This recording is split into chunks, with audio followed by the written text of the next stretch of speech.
गुजरात के वडोदरा की सावली लोकसभा में चुनाव कार्यालय के उद्घाटन के दौरान क्षत्रिय समाज के विरोध प्रदर्शन के डर से अग्रणियों को हिरासत में लिया गया।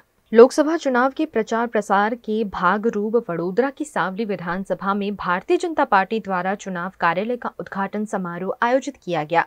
विधायक केतन इनामदार की उपस्थिति में यहां चुनाव कार्यालय का उद्घाटन किया गया, लेकिन इस दौरान क्षत्रिय समाज द्वारा विरोध प्रदर्शन की योजना थी।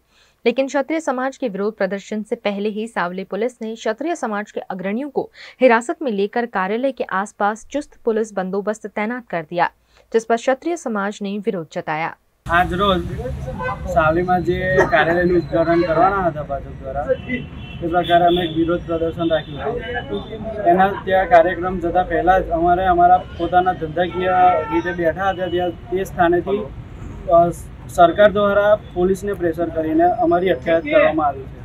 એટલે આ હવે કેટલું યોગ્ય છે એમ સાવલી તાલુકા માટે કે બહાર બી સામાજિક કાર્યકર્તાઓ ફરી શકતા નથી।